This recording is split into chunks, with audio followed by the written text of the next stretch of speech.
please extend a very warm and hearty welcome to Ted Cheeseman. Right. The focus of tonight's talk is really, it's about humpback whales in particular, but on a broader in a broader sense, it's really about how we all relate to these whales and what we can contribute to whale science. And hence this title, What 2,500 Whale Watchers Are Doing for Research. So the background here is I built a web platform over the it started actually 3 years ago this month. And the goal of this is really to make science more accessible to the whale enthusiast general public, but at the same time to benefit from the great deal of contributions that the public can make to the science, and to make that something really functional. And going to throw a little context here. I don't want this to be a talk about me, but a little bit of context as to what brought me to here. I was kind of a quiet kid, very introspective. Do any of you know my father? Anyone? You have a South Georgia patch on. I'm like, okay. Yeah, so my father is a radically, like 180 degree different person than myself. He is this big personality and very boisterous and loves to share. And I grew up kind of watching this and realized in the course of time, this was kind of common in my childhood. And such was like the local Saratoga newspaper where I grew up in the Santa Cruz Mountains. That was me in my early 20s with my young daughter. I think she was a month old at the time, out on Monterey Bay. And, local paper, the Explorers, sort of talking about my father as this interpreter of nature. And he had an amazing way of personalizing the experience of nature. And I think so I was pretty fortunate. My father, my family was single income, teacher's salary in Saratoga. It wasn't, well, we were fine, but it wasn't exactly high living. But I did grow up traveling all over the world because my parents started a wildlife safari company when I was quite young. So one of these sort of common experiences of my summers was we'd be driving across the Serengeti, and suddenly my father would stop the van and everyone would pile out and expecting there'd be, say, a leopard off hidden in the trees or something, and instead he'd jump down on the ground and start photographing a dung beetle and talking about like, oh, this is so incredible. Here's this animal that is critical to the ecosystem and part of the nutrient cycling, and the whole Serengeti ecosystem wouldn't exist without these little pieces that make it possible. And you have sort of people that are expecting to photograph elephants and lions and cheetahs instead getting down on their knees and photographing a beetle. And I'm sure a lot of them would get home and be like, wow, this was film, right? Yeah, why did I shoot $20 worth of film on a bug with a ball of poo? But like 1 in 10 would come home and have this wholly different experience, which is, I think, it was very impressive how he would, all my life I've heard people say, oh, your father, I had a zoology class, it changed me forever. Or, I went on safari with your father and I came back and I had to go back to school and become a teacher, or I became an environmental lawyer, and this kind of thing where it's really, he had the ability to communicate a connection with nature, that these things that we see that are beautiful, not just the grandest of the Serengeti, but down to the details, that it was really relevant and personal. Something that I find that a lot of scientists really fail to do is, communicate the beauty of science in a way that touches us individually. So that was a lesson that I tried to learn, took a while. But to put another thread in here, the human experience of whales, totally different thread to weave into the story. For most humans today, and certainly for most of the history of humanity, whales have been something other and far away and sort of presumed hostile. And in fact, you mentioned I lead trips where we swim with whales get in the water with them. And a common phrase, aren't you afraid they're going to eat you? You know, this foreign thing that we presume is hostile because it's unknown. Well, whales really were that unknown, and they were quite safe that way for up until just a few hundred years ago. They started entering the human economy with strandings. Europe, it was the domain of a king when a whale would strand. They'd be rendered for oil, and then shore-based whaling started. Pelagic whaling started in the 1600s. And, you know, a lot of our perception of whaling is one of, oh, a whaling we will go, you're kind of your Moby Dick, North Atlantic, off to hunt sperm whales. There's romance around it. And certainly, you know, as far as the time frame of whaling in human history, this is how it has mostly been. But, and we definitely had a big impact on a few species in a few areas.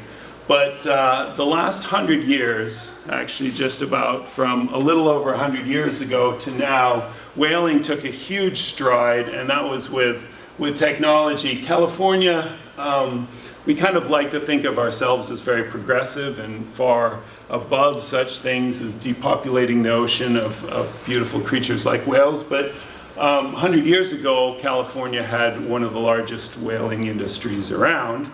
And then it went really, this is actually Moss Landing, Del Monte Fruit Company, lovely pineapples and whales back in the day.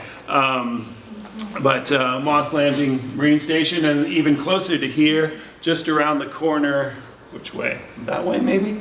Point San Pablo whaling station was one of the last in the state to close. So this humpback whale, not sure what year that was, because humpbacks were made illegal to hunt in the 60s. But 1971, just a couple years before I was born, was when shore-based whaling stopped in California.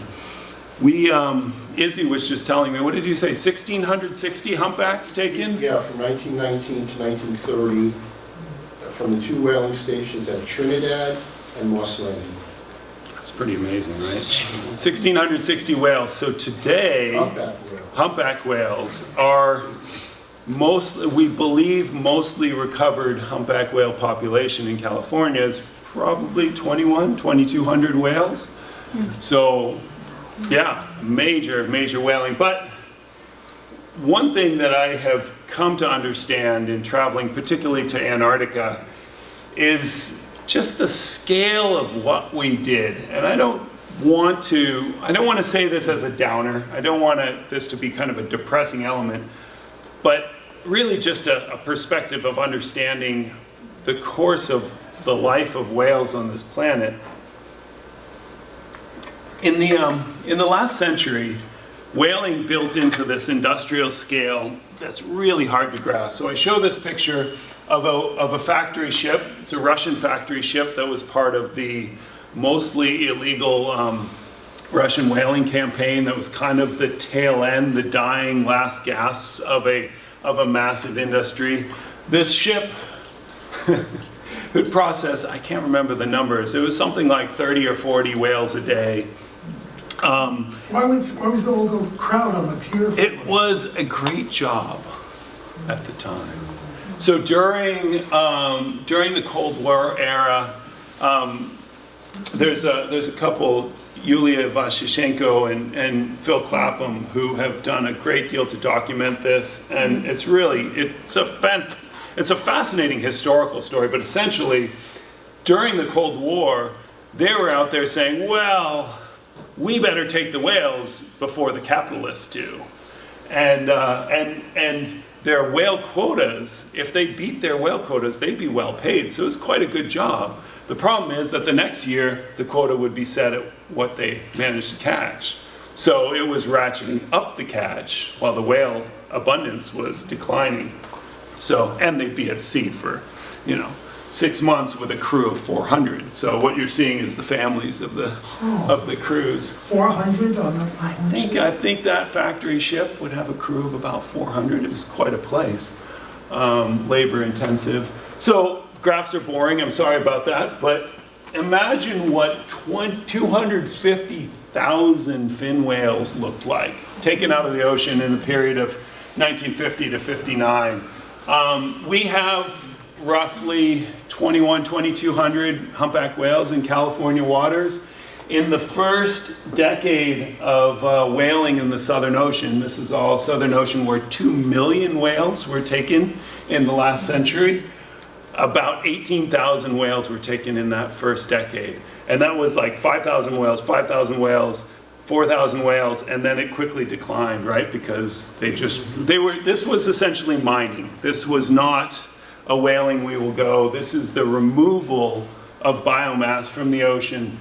Imagine what kind of whale population it would take to sustain, and it certainly didn't sustain, this kind of catcher fleet. This is just a piece of the Russian catcher fleet. And I'm focusing on Russian because these are the pictures I happen to have, but we should definitely recognize this is a multinational thing. The US we were the leaders in whaling for 150 years, something like that, before the petroleum era. So, in context, there were 250 or 350,000 blue whales in the Southern Ocean. And I often talk about the Antarctic, one, because it's such a beautiful place, but two, because this is where the largest numbers of these animals were on the planet. They were hunted down by the 1960s to round about maybe 300 animals at the lowest. So imagine that. Imagine you have a town of 10,000 people, and in 2 decades, the population is reduced to 10 people, right? So we're social creatures. We have a, complex society. We have the butcher and the baker and the candlestick maker, and like, what does it become then if there's only 1 per 1,000? Suddenly, those few are just survivors, right? And if we don't really know how a blue whale finds its food when it's traveling across thousands of miles of ocean, but we do know that they can hear each other, communicate across that kind of scale, and it's pretty logical. Their foraging success probably depends on the ability, to find food by finding each other, right?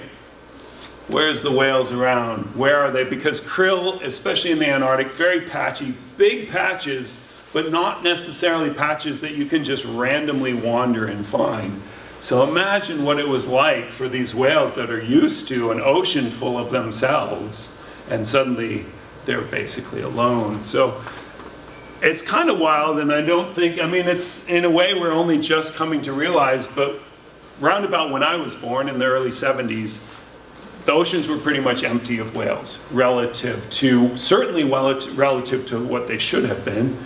Happily, to some extent, relative to what they are now. And that's really it's an amazing story. Most modern environmental stories now are those of degradation, right? We have some populations that went from being basically non-existent. When I was a kid, there was really no summer whale watching in California, right? There was the gray whales, but we didn't go out in July expecting to see, hundreds and hundreds of tons of whales bursting out of the surface so that Jody Frediani's Facebook page can look like the coolest thing ever. Oh my God, like daily. Oh my God, you saw what?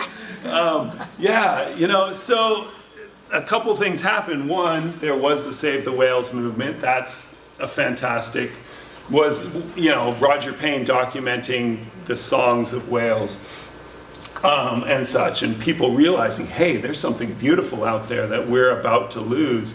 The other thing that happily happened is that whale products became cheaper even while they became more scarce, right? So unlike rhino horn or ivory, they didn't get more and more expensive as they became rare. So the whales essentially became commercially extinct. And to kind of gloss over a long and very interesting story of this change in relationship. It's a really cool thing right now. The majority of human interaction with whales is that of whale watching. Excuse me. And I've had the pleasure of being a part of that. when I first went to Antarctica in the early 90s, it was a pretty special thing if we had a good whale interaction. It was like, you know, one good experience with whales, and we were just psyched. Now on Tuesday morning, we're going to go out in Wilhelmina Bay, and I can pretty much guarantee you that by the end of the day, every single Zodiac will have had their own, like, you won't believe what I saw. Yours was clearly not as good, and you know, it's like, oh, that Zodiac there, and that Zodiac there, and if you go in any one direction, you're probably going to bump into a whale. It's pretty fantastic. It's kind of, this is a repeating story around the world, where we were just talking about how over dinner before this, how it's really the last 4 or 5 years that humpback whales have regularly started coming into San Francisco Bay. This same story is playing out. I mean, and there's big questions here. Are these whales rediscovering? Is it, you know, these whales were hunted out, right? And in the course of that, there was a cultural knowledge of feeding grounds that was lost. So it would seem, and I'm speculating here, but you see it again and again, the inside passages of British Columbia, the Newport Beach area in Southern California, the waters around New York City, for example, have whales that are showing up in places where they just have not been. The high Arctic, Franz Josef Land, I was on a voyage in the Russian Arctic a few years ago, and we were photographing humpback whales. This could have a lot to do with the recession of ice as well, but we were photographing whales and look at a global distribution map of humpbacks, and we're like 300 miles north of where they say the northernmost of the whales would go. They're rediscovering seascapes. They have a strong site fidelity for feeding, and they go to the same places to feed, more or less. And it would seem that these whales are essentially exploring and rediscovering. And a lot of fun for us along the way. Sometimes they're rediscovering that we don't necessarily always come with harpoons. Most of this talk is certainly about humpbacks, but back in 2004, I had only ever seen minke whales like this quick blow and off they went. And then these few minke whales along the central Antarctic Peninsula suddenly got all curious. And I'm driving that Zodiac right there. A friend of mine took this photograph. I had never seen this chevron before. I don't think I even really knew that was there. They're such beautiful animals, but getting curious. And in the course of this, my own experience was that same year, it was the first year I took a digital camera to the Antarctic. So I was doing what all of us do when we first have a digital camera. We're chimping, right? We're like, oh, look at the cool picture I got. And I'm showing people aboard, and I'm saying, look at this whale. It's been attacked by a killer whale. You know, it survived those rake marks, a pretty telltale sign of probably as a youngin', you know, and particularly the width of them suggests that that it was a small whale, and when it was attacked and then grew. Then 2 days later, I walked into Palmer Station on the Antarctic Peninsula there, and it's a U.S. base. And in the men's bathroom, this photo was up on the wall. And I'm like, hey, I know that whale. So I ran and got my camera and took it into the bathroom and took a picture of my same whale. And this was my first ever humpback whale match, you know, and I mean, I knew the story. Yes, they have individually identifiable flukes, and yes, that's great, and there's research done with this, but to see it myself was suddenly a whole lot more meaningful. And it really kind of planted a seed of, hey, look, where's the story behind these whales? You know, we see these beautiful patterns on their tails. This is, I think, my favorite pattern ever. You photographed that whale, yes, you have. And you know, and this is kind of a key to a story behind the whale. And there I was thinking, well, shoot, I wish I had access to more of these stories, because I know there's a lot of science going on in here, but it's not accessible to us. And the flip side is the major power behind the science that we can do with photo identification comes with volume. You know, one whale that travels from here to there, that's a great anecdote. But when we can document a population through this, when we can get to the volume of tens, hundreds, and thousands, or 10%, I mean, it's kind of a critical threshold. If you can document 10% of the population each year, year over year, you can do some very powerful statistics to say, how is this population surviving? Is it growing? Is it, you know, what's the birth rate? That kind of stuff. So my thought was, hey, of course this was not a novel concept at the time, but could we do something to really increase the participation in this kind of science? And it wasn't novel at all. I'm not saying that I'm really all that much of a pioneer by any stretch. And as far as the science goes, there's a great study. I think many of you will be familiar with the SPLASH study. It's the structure of populations, levels of abundance, and status of humpbacks. I always get that wrong. Which happened 10 years ago, or it finished up actually 2004 to 2006. And in this study, 50 research groups got together. They got a lot of images from public whale watch companies and such, and you know, in California, but mostly from research groups. They gathered 18,000 different identified humpback whale encounters, 8,000 different individuals, and mapped their migrations around the Pacific. And pretty fantastic what they found was that you have this population, or several populations really, from Alaska and Northwest Canada that mostly come to Hawaii to breed. Mexican population that mostly goes up the US West Coast and a bit up to Alaska. And then another population that's in southern Mexico and Central America that mostly is limited to going as far north as Canada and a little bit up into British Columbia. And what has been seen since then, especially, is that these populations have been recovering at different rates. So this is considered not so endangered.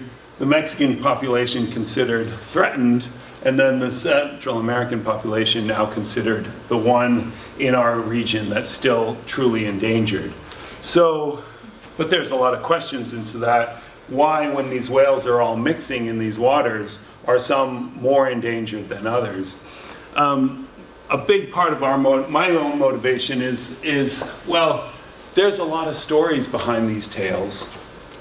In these cases, you know, natural stories of the whales having survived killer whale attacks. They scar black on white and white on black, so that it makes for a very happily identifiable circumstance. You'll know this whale, right? Modesta, I think that's your name. Whale that, this is Fred Sharp's photo back from 2003, a whale that got entangled probably, and it's fluke deformed. Stories in the tails themselves, but then a lot of the story comes from the accumulation of data of this whale being seen, whales being seen over time. So what we did is we built a web platform. It's called Happywhale. And we tried to make it, first of all, really easy. Like set your camera so that the time and date is right. If you have GPS, awesome, use that. Shoot pictures and then submit them to us with the website. There's more to it than that, but at its simplest level, that's really all that's necessary. And I don't know how well you can see that, but the net of it has been, over these 3 years, is we've now had 113,000 images submitted. And in that, those numbers, that was from a month ago, and it's a lot more than, it's like 16,000 individuals now, and 31,000 identified encounters. And to deal with, I mean, this is really our goal, is to get this kind of volume so that we can start to see pattern. To be able to do that, a critical part of it has been automating it, using basically, the goal is to use technology to make whales essentially more accessible to us, and what that provides then accessible to the science. So we use automated image recognition. This is actually a sighting of a whale in Tonga, 3 years apart. That just seen just the end of last month. And collectively, this is Monterey Bay, a collection of all identified humpback whale sightings in Monterey Bay. It's gotten to be just this absolute massive data. So kind of a special thing tonight. I've given a version of this talk a few times, but this is the first time that I'm going to show a bunch of our results. And I'm just starting a PhD, so it's really not results. It's more like some snapshots of kind of preliminary stuff. That, but what you see here is just the raw data. Lots of whales sighted there, Strait of Juan de Fuca, inside the Strait of Juan de Fuca, and then San Francisco Bay, Farallon Islands, and the feeding grounds here are really fantastic for humpback whales. Not a lot of boats go out there. You know, the great thing about Monterey Bay is we have so many boats there, but we do have San Francisco Whale Tours and Oceanic Society doing regular trips out there, and both of these have been a great source of data. And as a result, if you take, we built a new tool recently where you can take any group of whales, say all the whales of California, or all the whales that Golden Gate Cetacean Research has seen, or any one set of whales, and there's a little button right below the map, right down here on the website, that says Show Connections. And what that does is it expands the search to show you all the sightings of the whales, not just that encounter, or not just the encounters that you've seen or the encounters that you've searched for, but all the sightings of those whales. So this is a map of sightings of whales seen in California.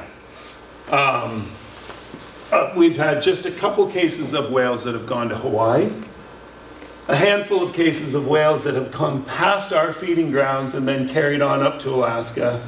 And you can see the great majority of our whales go down into Mexico for their summer, or rather for their winter breeding fun. It's been really great, lots of great collaboration with Mexican researchers. And when you look around a bit, this pattern changes up pretty strikingly. If you go down to Cabo San Lucas and you look from there, go a little further south, and what you see are whales that go a lot further north. So this is believed to be the threatened population, right? And then go further south still, down to Costa Rica. These whales are coming up to California as well, but they're not carrying on up even to Washington. Now this isn't absolute. The whales don't necessarily say, well, this is my destination, I'm not going further north because I'm from here and that's my story. They have their own ideas. The wonderful thing about the North Pacific is that we have a lot of presence in the feeding grounds and in the breeding grounds. In the Antarctic, Not so much. there are not so many peoples down here. So the Australian Antarctic Division actually has a pretty big cruise going down here for 7 weeks this coming season. And there's sort of like one boat at a time every few years that will actually, sample what they sample. But yeah, if you satellite tag whales in Tonga, they will mostly come down to the open Antarctic waters in the central South Pacific. But a few appear to be heading to the Antarctic Peninsula, and I'm quite curious about that as to how if that's stratified at all similarly to how our whales that go to Costa Rica, Central America go versus those whales that aren't going as far south. But yeah, so part of the really gratifying piece of all this, I think, has been, I was going to call this what 2,500 whale watchers can do that scientists cannot, but that's actually really just not true, because what's happening here is really a pretty excellent collaboration. I did not expect Fred Sharp to be here tonight from Alaska Whale Foundation, but this happens to be the migratory connections of Fred's whales. Totally coincidentally, here we are. Fred gave pretty early on from when we started, Fred gave me a whole bunch of images of whales that he had identified, and we went through those and we matched them against whales from Hawaii, from Mexico, from everywhere that we had whales from. And in so doing, in having a lot of images from Southeast Alaska, some researchers in Hawaii said, well, that's cool, because we want to see what our whales do. And then in getting images from Hawaii, whale watchers out there are saying, well, that's cool, I want to see, do my whales match any of this? And this has been a very self-perpetuating kind of cycle where as the participation has grown, we've had more research collaborators and more public contributions, more opportunistic data. That in and of itself, I think, has led to this critical mass that's starting to really tell us some great stuff. And I think it's really neat to see the patterns of whale migrations, but what matters to me really ultimately is that we can start answering these issues, right? This is a whale in Oaxaca, southern Mexico, that has been hit by a ship, probably a mid-size, maybe a fishing vessel, maybe a mid-sized tour vessel. Certainly not a very large ship, but neither was it an outboard. This same whale has a really nasty set of gouges along its side. This is a whale that's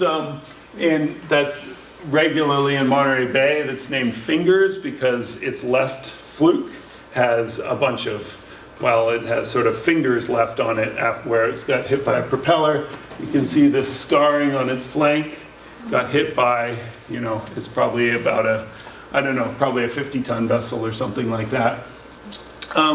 Ship strikes and entanglements. I mean, it's pretty easy for us to get really angry about whaling. Whaling has a huge history of an impact on these populations, but most of that is history.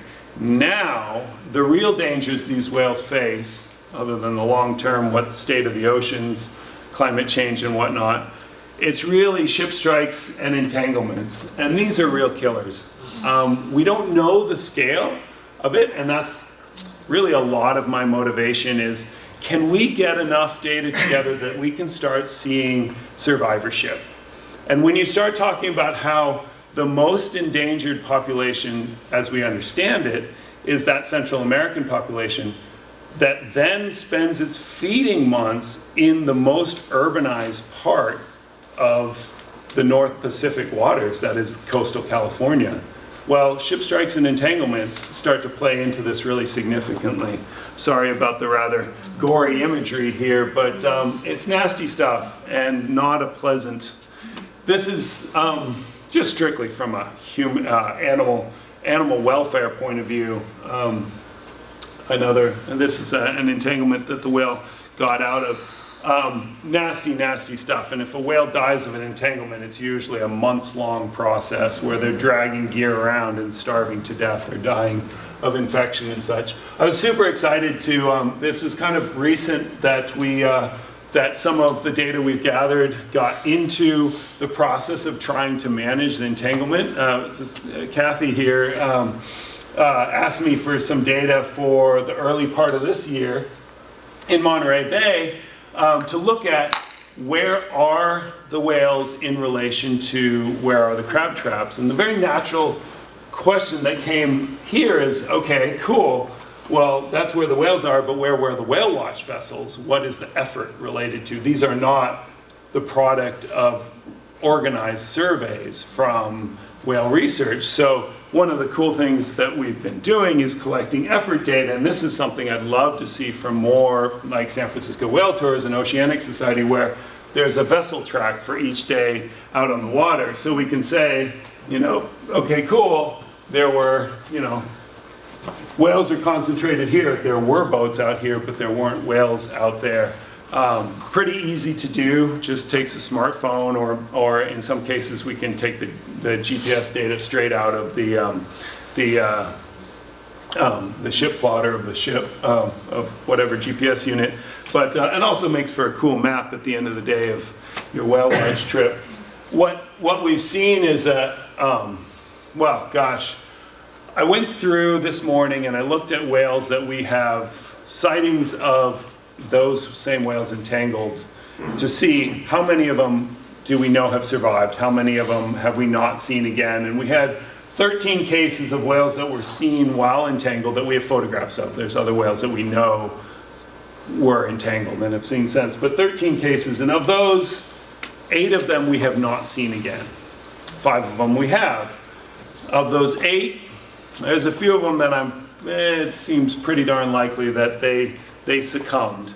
This is actually one of them, Scarlet, we did end up seeing again.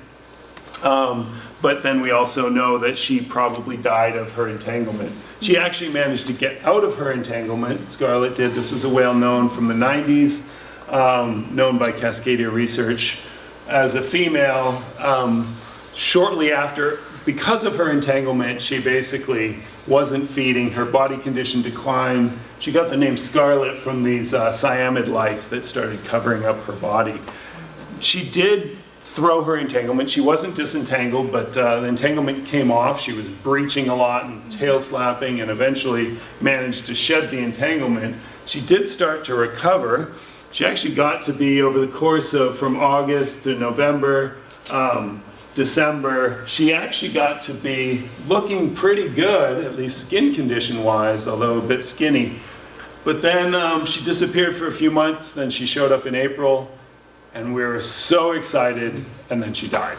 And it was like 48 hours after we first saw her again, after 4 months without it. Now, kind of the positive side is knowing this track, right? You know that she died, you saw her dead body? She did. She died and she washed up. She actually swam into the Long Beach Harbor, which was like, really excited to see her, and then she swam into Long Beach Harbor like, this is not a good sign. But she didn't get hit by a ship. She just appeared to, she died, then she washed up, didn't get to do a proper necropsy because whales washing up on the beach in Los Angeles, you know, tourism is far more important. They take them offshore pretty darn fast. But yeah, on the positive side, we've also had cases where this whale was sighted, it was disentangled April a couple years ago, and then seen 6 months later looking totally fine. Have a number of cases of that, and a whale named Swoosh that has some nasty entanglement scarring, but seems to be doing just fine. That seems to be a bit the minority. Actually, this morning I was kind of excited. This was a compilation of whales last seen entangled that I sort of, it's like, to me it's last seen entangled, presumed dead. But this whale is called Trainwreck because it has so many entanglement scars, but maybe it should be Houdini because it's gotten out again and again, and has been seen again. These 3 whales never got named, but all of them have none of them have been seen again. And then this whale, 2 Nails, we named it because of these little scars, was seen, I think, 20 times in the course of about 4 months in Monterey Bay, and then was entangled, and then never seen again, just 2 days later. So maybe the whale just said, screw this place, I'm leaving town, and it's still out there somewhere, but I think it's probably not so good for the whale. So at the end of the day, this is a pretty heavy topic, but on the positive side, it does appear that responding to entanglements with managing the fishery is improving, is reducing entanglement rates. And certainly we had 2015, what was it, 60 confirmed entanglement? 2017, I know, it was 71 confirmed entanglements on the US West Coast. That's confirmed sighted. Probably 5 times that, maybe 10 times that, or actually, yeah, 10 times that is kind of probably the realistic actual number. That's enough to change the population. That's enough to slow population growth. In the case of the North Atlantic right whale, it's enough to potentially drive the species to extinction. But what we've seen is that when we manage the fishery, I mean, it's very easy to get angry about whaling because that's them. That's some other people, oftentimes other people of another color. It's easy to point our finger at them. Ship strikes and entanglements, we have to point our finger at ourselves, right? I mean, crab's really tasty, and this computer came by ship to the US. It's me, and it's all of us. But if, you know, by there's a couple things here I think that are really of great value, which is that we can all be a part of the solution. And one cool little part of it is just the personal engagement of taking a picture of a whale and having it become a part of the science. It's been super fun to watch this go, which is this is a graph of our rate of identifying encounters. We are up to, and we've had this like steepening curve as we get more and more data. And I feel like I'm running on a treadmill where it's like we get more efficient, but we're getting more data. So it's the same amount of effort, but actually doing more. So trying to get the effort down, but it's cool because, you know, more and more data, and we're really starting to be able to, we see way more than 10% of the California humpback whale population every year. In fact, oh, there's a book floating around here. Where did that go? Oh yeah, you guys should check this out. This is really cool. Our #1 contributor, a woman named Dana Glantz, she made this humpback whale yearbook from 2017. It's basically, here, pass it around a bit. She personally photographed 330 different individual humpback whales last year. That, her alone, that's 15% of the California population, right? Which is just like fully amazing. A lot of effort into that. But then there's, you know, then there's the folks that just go out one day whale watching. They send us a picture. It may not be the greatest picture ever, but it's enough to identify that whale by, and we find, wow, we haven't seen that whale for 4 years. And I have to put in a plug. I am the expedition leader for a voyage to Antarctica this coming February, and it's a whale science focused voyage. It's not a cheap voyage because Antarctica is not a cheap place to get to, but it is an amazing experience. We have some flyers about it back there. And yeah, we'll probably see 1 million penguins. So it's not just whales, but though we have more diversity of whales here, but I have to say that it's my favorite place to whale watch just because of that. So I would welcome you aboard. And actually, if it's at all a reality, we are now doing a late sign-up discount, because we still have some spaces open, of 10% off for American Cetacean Society members. So we'd be delighted if anyone cares to join us. Fred Sharp here is one of our whale scientists aboard. Come hear fantastic stories. So, thank you. I'd be happy to take any questions.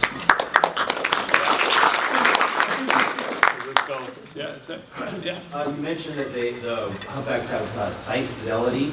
I'm curious, it seems like there were a lot more in the bay last summer than there are this summer. Any idea of why that might be? Okay, so I'm going to give a bit of context, and then I'm going to totally defer that question to more in the bay local expertise. That sight fidelity is relative, right? It's probably going to be a range of a few hundred miles, but also a certain habitat range. So as compared to blue whales feed on krill, and where the krill are, they will go. If the krill are off of the Channel Islands, you won't see blue whales up here at all. If the krill are further offshore, you won't see blue whales inshore. The humpback whales will switch prey and feed within the same general area. That said, we definitely see whales and it almost feels like, to me it reminds me a little bit of like hummingbird trap lining, where they come to one area and then work their way up and down the coast. And the same, or Izzy referred to it as a big buffet table from Monterey Bay through to the Farallones, where they'll come up and they'll feed within a range. But then it's specifically as to why they're coming into the bay, why they came into the bay more last year. I'm Bill Pierre with Golden Gate Cetacean Research, and so Izzy and I are research partners. And so we are doing the photo ID catalog for San Francisco Bay, which is only 3 years old, because that's the first time they really came in the bay to feed. And we've got 56 whales, individuals in San Francisco. They're all in Happywhale. And we've got a few matches with Mexico through the Guerrero project and so forth. But I can tell you this, the last individual in the bay was November 7th of 2017. The first whale back in April 20th of 2018 was the same whale. So that's site fidelity. That whale knew where the food, was and where it had been hanging out, and it came back for more anchovy. But it's also true that the 2016, we had big numbers of animals in July, and then last year was June, was the big month. And this year, it's a whole mix of different things going on. The numbers are a little lower. It's been very difficult foggy conditions, so some of our observing from hills and stuff is just wiped out this year, but they seem to be less. But we've had very cold water and a lot of upwelling offshore, so the food is better just right offshore, right off the Marin coast around the corner. That's where they're going to be, and that's just what's happening. And just to add to what Bill said, I live down the coast in Pacifica, so I keep track of the animals that are along the coast of Pacifica. This year, like San Francisco Bay, we have seen humpback whales, but not in the numbers or the length of time that they're staying there along the coast. On the Oceanic Society trips that I lead, I see some of the animals we saw in the bay, further offshore, out to and beyond the Farallon Islands. Right, and Ted can confirm this, but humpback whales are interesting big baleen whales in that they can switch between kinds of food, going from krill to fish, unlike, say, a blue whale that only eats krill.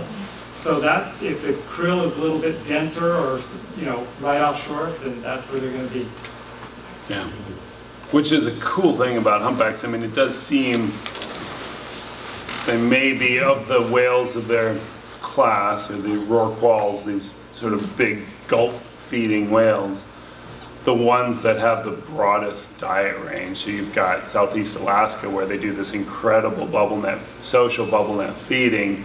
Here you have a variety of lunge feeding, but different techniques. And certain individuals will have techniques that they more focus on, but switching year to year, and this year is not. Last few years have been anchovies in close to shore, down south a little bit, Monterey Bay, where people were like whale watching by horseback, because the anchovies were in so close to shore. But the krill were quite poor, and we thought, whoa, great whale. It wasn't necessarily a great whale year, it was a great whale watching year, because the food was so in close to shore with whales. Anyway, I just wanted to show this. This is actually the San Francisco Whale Tours, the migratory patterns that we know of from sightings of these whales, a little bit north, mostly down into Mexico and such. So this is all stuff you guys can explore. But sorry, there was a question over here. And then, I just wanted to mention, be sure and turn on GPS on your camera. Yes. Because they come off by default, because all these privacy advocates put pressure on the camera manufacturers to have it off by default. Yeah. Oh, it's such a huge deal for us to know. There was we got a photo of a whale just a few days ago from San Francisco Whale Tours, and I don't know, is this under the bridge? Is it out by the Farallons? And fortunately, Michael actually chimed in with the exact GPS data and such. But that's actually very significant, especially for the kind of stuff I showed them maps of, those 4 maps, where we're looking very specifically, where are the whales relative to crab trap deployments, or relative to the shipping lanes and such. So one question just regarding that map and a lot of similar ones that you've shown. 147 up there at the top, which is one group, and then there's 18 others stretched out from here down to Veracruz, or where? Yep, southern Mexico. Which leaves us 129 of them wandering around someplace else. These are how many identified encounters. So it's a bit. You zoom in, and each one is so it. So it could be 50 sightings of one whale and then 2 sightings of 2 other different whales. It's so not probably a by lot of individual. search bias in the in that, Yes. in that data? Yes. In that mapping? And it's something to be very aware of, and something I'm going to be dealing with a lot, is there's a lot of effort bias, there's a lot of search bias in this, which is the nature, it's certainly part of the nature of citizen science data, right? Right. But we have consistency, the same boats out every single day, not doing the exact same thing, but there's things that a scientist, if going out doing a survey, would do very differently. However, there's things that we're getting that could not do as a scientist, which is be out there 360 days a year. Do whales have sound prints that you could use to track, like the humpies that have songs and that kind of stuff? Or Would you like to answer that, Fred? practical way of using sound as a way of both counting and location? Yeah, it's a great question. Remote sensing has really come online as an important survey tool. They can recognize individual species. Up in Alaska, we're looking at cast specialization based on the voice prints of when they're in these bubble netting pods. And we're linguistic beings. We have really strong discriminatory powers when it comes to sound. And yeah, it's a great question. And it is being utilized a lot more for surveying and sampling, and actually in conjunction with photo IDs to understand what kind of biases that you have. And there's that one whale that's what, 52 hertz. Oh yeah. There's some individuals that are known only from their voice prints out there in the ocean, or represent hybrids between a blue and a female. Is that right? I believe that's how it's. I mean, the whale's never been seen. It's only known from this odd call that's between the range of a blue and a humpback. I mean, blue and a fin. Yeah. Is that the sound technique anything that could be used as a warning system to reduce ship strikes? Yeah, that's exciting. Being able to use sound as a management tool. Yeah. Yes, part of it is just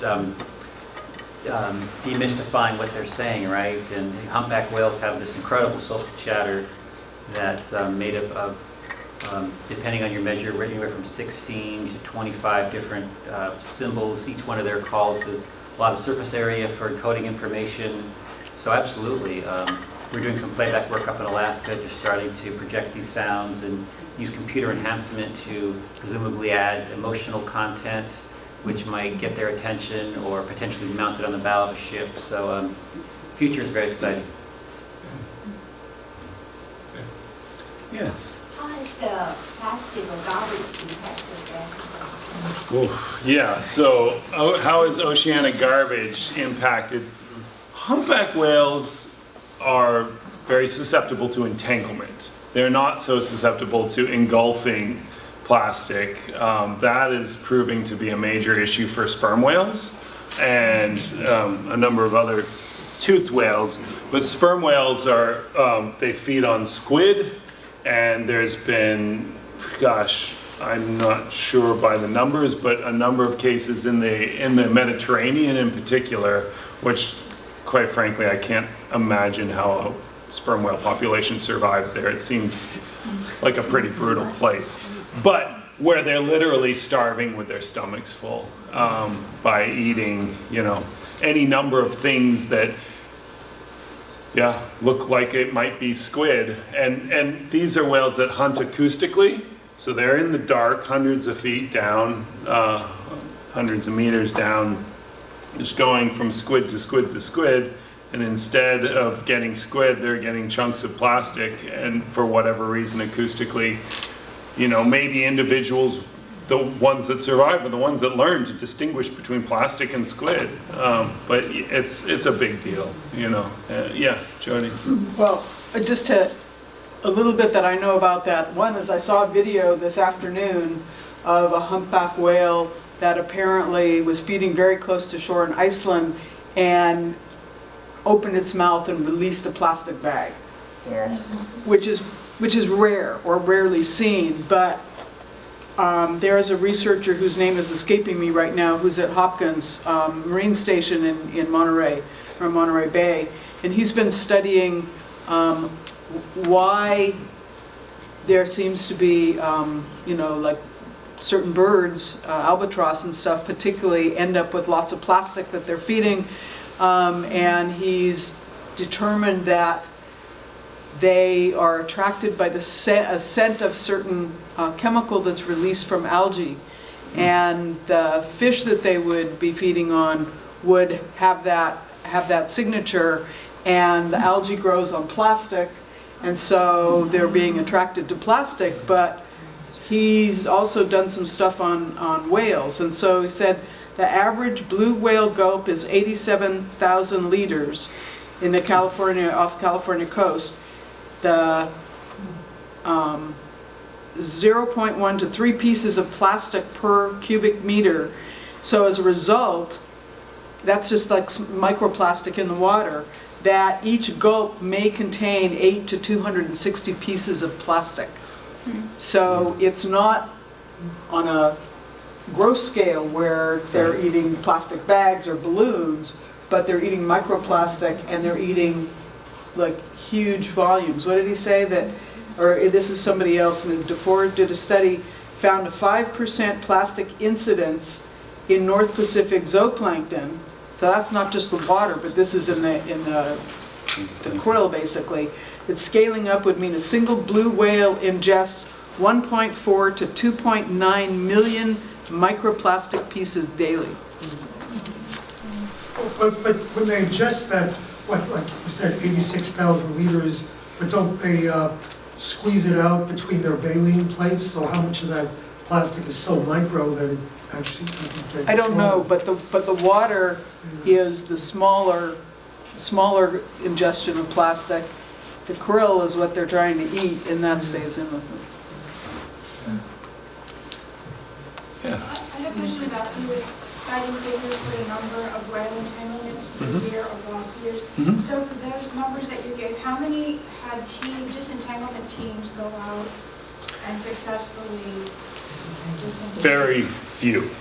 So the first thing, Justin Visbecki, who's basically the lead of West Coast Disentanglement, California, one of the very first things he says is what we're doing is a Band-Aid, and the most important thing we can do is understand what's happening, because there were, of those 71 confirmed entanglements, there were 4 successful? I don't recall the exact number, but it's typically on average there's 10 or less that are relatively responded to every year. So say we have 60 reports, there may be 10 active disentanglement efforts. The hardest part in disentanglement is finding the whale.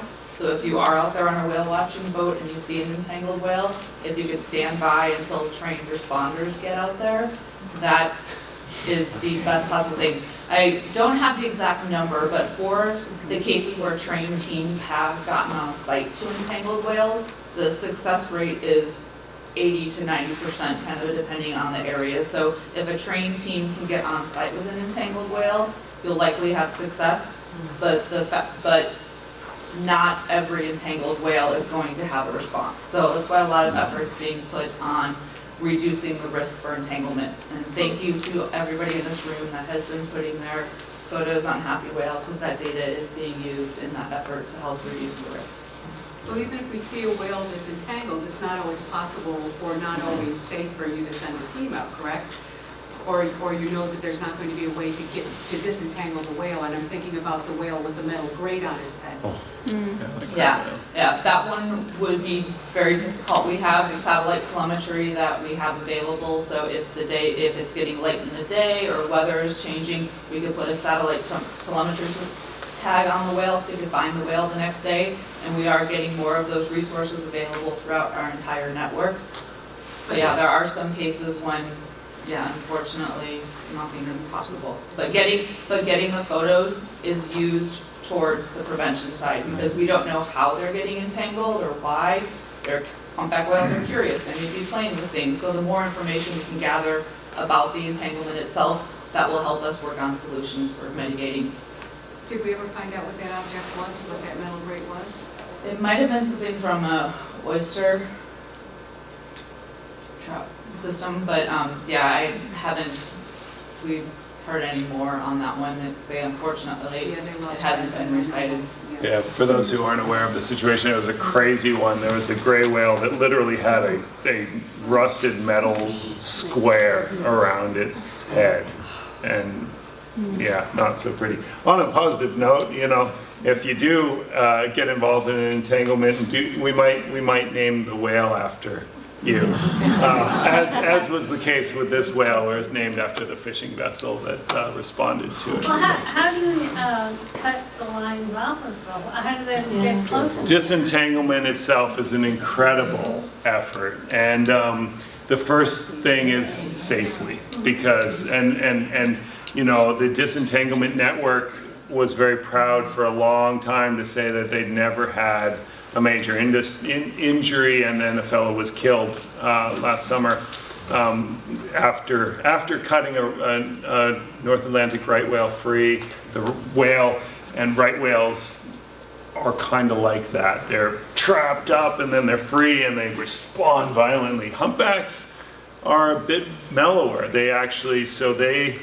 the most commonly used technique, or I don't know by the numbers, but a common technique is by kegging them, basically saying, okay, well, if they have a bit of crab traps on them, actually putting more drag on them to slow them down. And this is a technique that whalers used to use, is they put drag on a whale and then the whale would kind of get exhausted and quit, and then they could go and work on it. But well, actually, it's been evolving and learning, and it's really neat to, I'm very, you know, I'm very much on the sidelines of the actual disentanglement work, but because of the ID process, I've gone to a few of the trainings and such, and it's impressive to see how much learning is going on. And nowadays, the first effort, it goes into assessment, because what we learned is that the number of approaches you make to the whale will change the situation for the whale. And so if you can only actually approach the whale when you're going to cut it free, that's going to be most successful. So, for example, getting out there and flying a drone over the whale to really assess where, oh, look, if we cut it right there, great. But some of these entanglements, like the scarlet, you can't really see it, but there's the rope right there. Really hard to get to that, right? Whereas if the rope is right around the caudal peduncle, if they have, you know, crab traps wrapped around there and then stuff dragging behind, I mean, it might be 1,000 pounds of fishing gear and a pot, whatever. But if it's caught around here and you can get a hook knife up in there, better still, kind of a newer technique, taking actually a grapple that has a little knife in it that hooks on there, and then the drag of stuff behind it just has it slowly cutting its way through the rope, and then boom, finally cuts free, instead of an active knife from the disentanglement. It's actually just placing it there and then getting away. But yeah, carefully. I guess one of the things, like you say, use a hook knife on a long pole.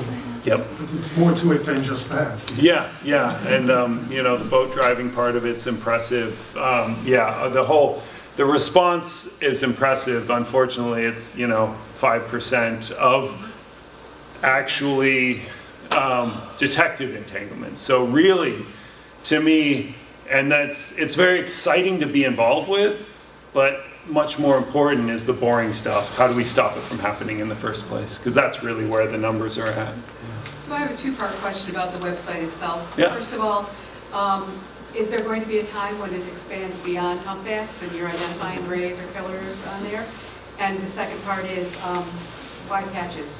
Why patches? Patches is included on the website. Oh yeah, I mean, the infrastructure works equally well for any species, other than the fact that we have automated image recognition for humpback whale tails. And I'm doing my PhD on this, and I'm the one that's completely obsessed and putting a lot of time into it. But actually, yeah, we have in the Gulf of Alaska, there's a woman named Emma Luck who's a naturalist, and whenever she'll just kind of troll through, and when there's new killer whale sightings, she'll be like, oh, that's, you know, I don't know the individuals, but she'll just put a comment on there, and oftentimes these are resightings of the same individuals or pods. So we are able to track other whales on Happywhale now? So yeah, so Patches, for example, Patches is a bottlenose dolphin with these crazy patches on her. You can actually, it's pretty cool right here.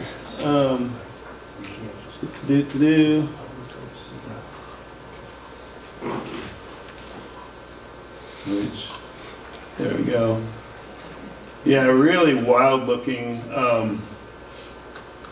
dolphin. So very distinct, so every time it's seen, great, you know, boom, there it is. Pretty obvious. Is that natural or due to disease or injury? That's natural, that's its coloration. There are two bottlenose on the California coast right now with the distinct coloration. One is Patches, and then there is a about 2-year-old albino that comes as far north as Monterey, and I haven't seen that on Happywhale. Yeah. So it's a bottlenose, it's not a, what do you call it, that white whale species, it's an actual dolphin, but it's That's an a albino. bottlenose. He travels with a regular pod. He tends to travel with calves that tend to attach themselves to him. Like this past summer, he was with 2 calves, and the summer before with 1. You know, it's definitely a male, but calves. It's a male, yeah, and the calves just follow him So around. it's a bottlenose, but not a beluga.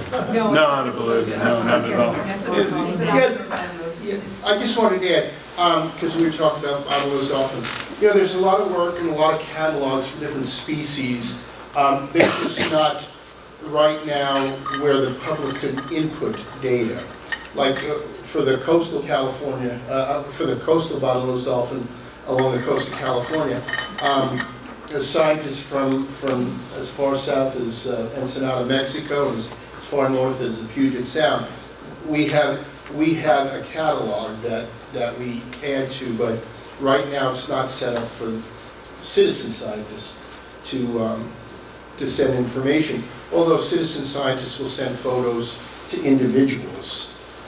Like we get some from citizen scientists around here, and we use that for the catalog. But right now, there's no mechanism that anybody from the public can add to that. But it's just a matter of time. So basically what we've done is we've made, and I've made this available, like so for the Antarctic, we get a lot of images where there's a blue whale project, and we get very few blue whale sightings, but even 3 or 4 sightings per year are quite significant to a woman by the name of Paula Olson at Southwest Fisheries in San Diego. She loves it when we're able to hand off, and if she matches a whale, she'll tell us about it, and we get to send feedback back. The kind of the background here is that every time your whale is resighted, you get an email saying, your whale's been resighted. So it keeps it live and One of the fresh. things I was interested in with this was you mentioned slightly about the possible bluefin hybrids. Yeah. Okay, and we had one down where, I was a naturalist called Fluky that they suspect might be. So I was kind of interested in whether any tracking is going on to something like that. And I know you've seen the hybrids with one of the dolphins and melon-headed whales. Yeah, Robin Baird's discovery out in Hawaii. Yeah. I mean, as far as a system goes, it's, for any other species, it's really dependent upon the efforts of, there's only so much I can do. I briefly thought, well, maybe I could do this with blue whales, and that lasted, there was literally like a part of a summer, and then there was one day where I think we had like 30 plus individuals, and I quickly was like, that's silly. I'm not going to be able to do this. So you end up doing a lot of this?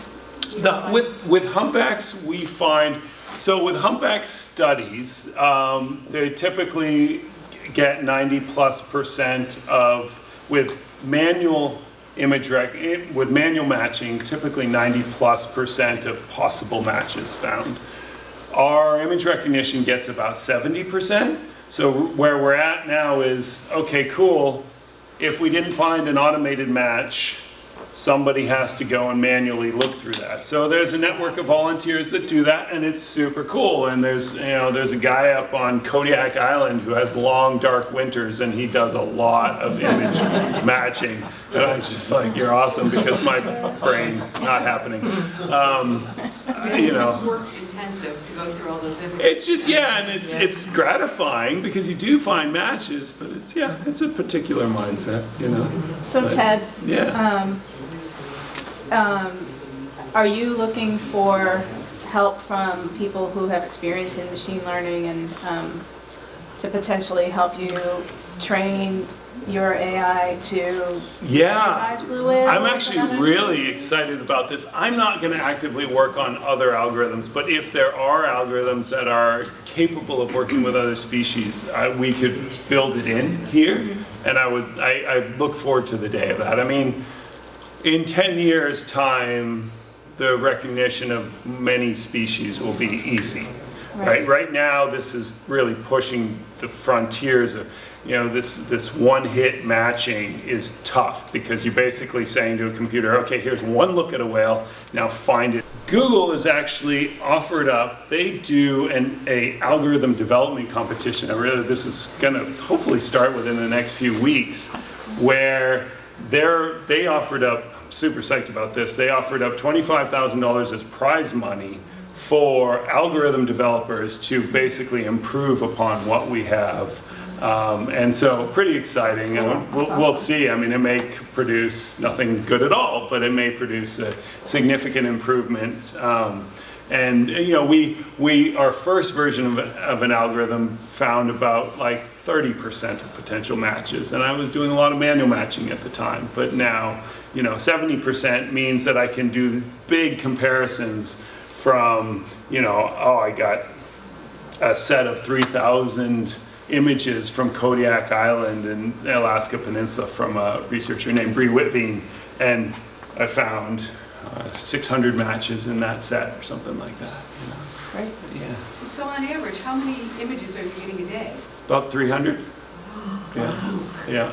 It's I have an intern who's she's awesome. She's like super dedicated. We used to hand out the cards on the whale watch boats in LA County, and everyone on the boat would be sitting there with their camera, and every one of them would take a card because they wanted to see where their whale was. Yeah. So I was wondering, do you get areas where you have floods of? Well, so and that's, right around Newport is a wonderful situation because you basically didn't have whales there, and just a few years ago, and one individual alone, Dale Frank, his efforts, like almost single-handedly, have documented like just this huge number of humpbacks here. We spent the summer. I actually taught a class to students or to individuals going onto the whale watch boats in Newport Beach over the summer, and half of the last half of the discussion was about Happywhale. We would hand out the cards, and that was a lot of fun for the people out on the boats. Right. That's Gail. Yeah, Ted, so you mentioned something earlier about entanglements, quite a bit about them. And we had a presenter a few months back, Caitlin Ingman, who is studying with Ellen Hines, right? And she presented her research findings. She was studying patterns of humpbacks appearing around the Farallones and comparing that, like the timing of when those populations were appearing and leaving over several years. They do have the potential to see over time seasons, whales come and go, and there are oceanographic events, that,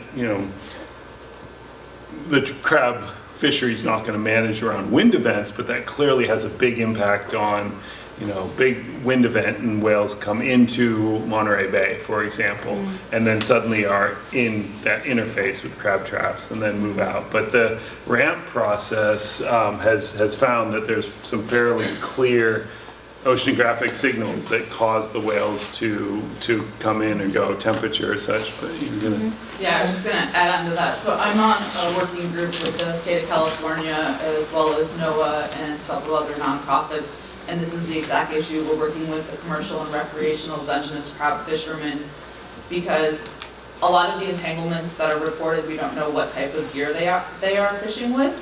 The Dungeness crab fishermen are required to mark all of their gear. So when we get, other fisheries don't have that same requirement. So when we get an identification tag off of a trap gear line and a pot, it most often is Dungeness crab gear. So it's not always Dungeness crab that's entangling whales, but it's the one that we know it is. So we're working with legislation to get other fisheries marked as well, so we can start understanding what that pattern is. But Ted mentioned the RAMP program, and there's a risk assessment and mitigation program that we're working on. It's been voluntary the last 2 Dungeness crab seasons, and we're working on making it official legislation for the 2020 fishing season. But we look at 4 different factors. One is whale abundance, where are the whales at? And this is pre-season, during the season, towards the end of the season, and post-season to keep an eye on that. We're also looking at any delays to the fishing season to see if that could impact when the whales are going to be here. We're looking at entanglement reports to see if a higher number of entanglements have been reported. And then we're also looking at the forage conditions. So we've been focusing just on humpback whales, and they can switch between krill and anchovies. If it's going to be a strong krill year, the humpbacks will be further offshore, and that risk is not going to be as prevalent. But we have been using the Happywhale data. We've also been using NOAA oceanographic cruise data, as well as aerial surveys and kind of any other data that we can get our hands on to help us understand where the whales are and where the effort is being placed in there. So if any of those 4 conditions kind of have anything that makes people stand up like, oh yeah, there's a lot of whales in this area and we're supposed to open the season, they'll call an evaluation team together. And that team will go out and dive into data, get more information, and then they'll choose a management action, whether it's use best practices when you go out and fish, or if it's as severe as we need to close this area for fishing for this period of time. So all of that is being tested and will be legislation in a few years. Yeah. Great job. And if anybody has any other data sources, we're always looking for kind of. Well, thank you. There's also a parallel platform that isn't designed by you, correct? Matchmywhale.com does a similar... That's the Pacific Whale Foundation thing? I'm not sure. I think it stopped. I'm not sure. Because they were going as late as last summer. Oh, really? I'm not sure. But there's a lot of efforts in here, and my goal is collaboration. So this data goes into a number of places, but we got to wrap this up. So, but thank you all so much for your interest. Thank you. And I do really think you should all join me to Antarctica.